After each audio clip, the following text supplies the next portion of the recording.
Welcome to the lab.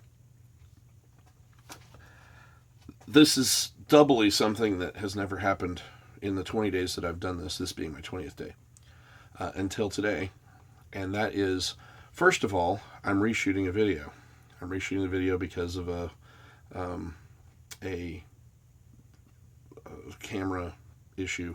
And I didn't like that artifact being there, so I decided I would reshoot Dad's Day number 20. Then, in the process of reshooting Dad's Day number 20, I went on a rant tangent that just kind of went off in a different direction. So I've saved that. That will be rant number 1. Those are going to go into the same playlist as the Dad's Day, because I don't know how frequent they're going to be. I suppose potentially I could rant, multiple times for every day, but in this particular first instance, it's just gonna fall in here. It's gonna be rant number 1 after 20 days. That's not bad. I really thought that I would be more opinionated and mad, and I would rant more often. But I am glad that I don't, because that means I've got things occupying my mind other than the things that I can't change. A lot of times rants come from people who are feeling somehow powerless, or just can't understand what's going on around them. So this is kind of becoming a rant against rants, which is, it's getting too meta. I'm going to stop it. So the rant will be up. Dad's Day 20 will be up. And it's kind of like a little anniversary. 20 straight days of doing these. That's pretty astounding. My streak is still going on 750 words. That's a couple days behind, because I didn't start that right away when I started Dad's Day. And I have not gotten even fired up to do the blogginess that is to come. Mm-hmm. I want to have a place to expand. And the comment section of YouTube is not a good place for recording cogent conversation. It's fine for, hey, good job, wow, crappy job, I would have done this, you should have done that, why are you so ugly, that kind of thing. That's what happens in the YouTube comments. I'm not really interested in having long conversations there, if I ever do.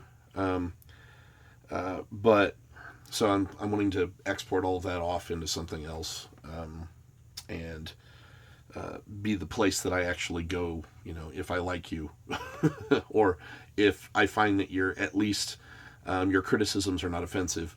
If offensive criticism does nobody any good. It doesn't compensate for your, whatever your failings are to make fun of someone else. So, I don't need it.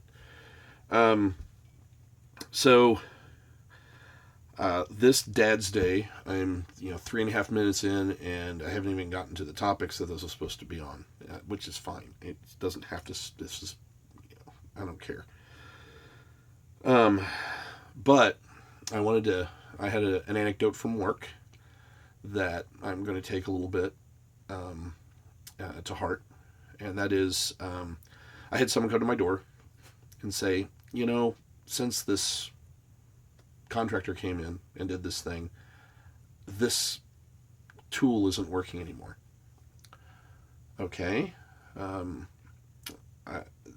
The tool in question, we had determined was little used, and was safe to not re-implement when we made a change. And it had nothing to do with this particular contractor coming in. So I said, well, we decided to get rid of that. Said, I didn't realize that was going away. I use it a lot. I need it.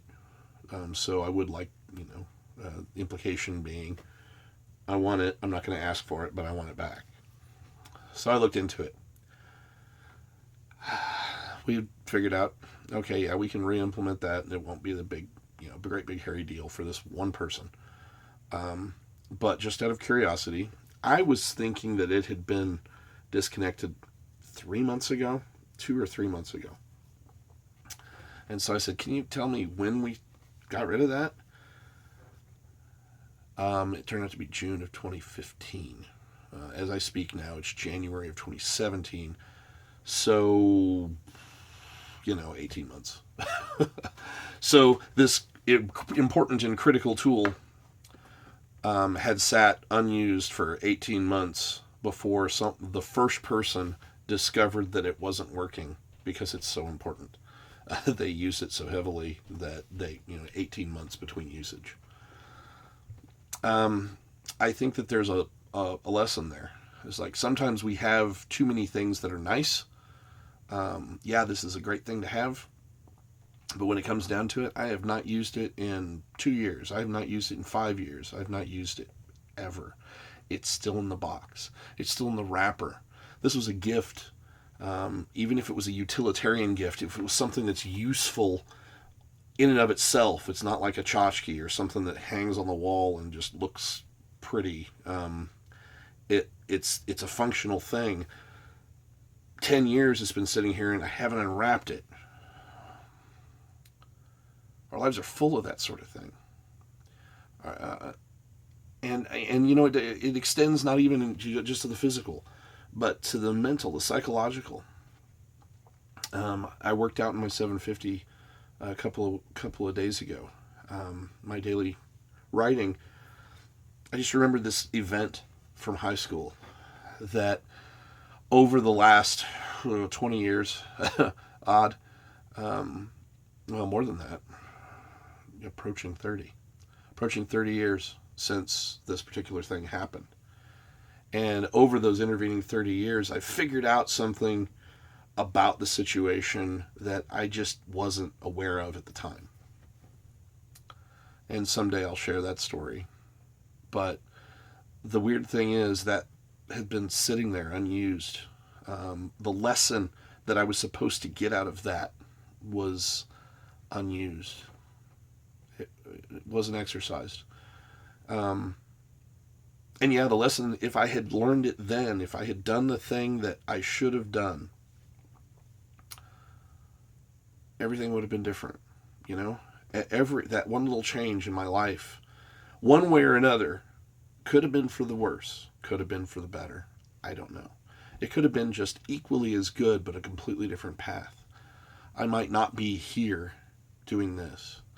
I might have already done this 10 years ago. I don't know. But it definitely would have changed things. And it was just one little lesson that I missed. And if I just had it at that point, wouldn't that be an interesting experiment to know what your life would be like if you'd gone a different path? Even if that path was really small. It was just a tiny step off to one side. So, anyway, funny how one thing leads to another and you end up thinking strange things. All right. That's Dad's Day number 20 in the books.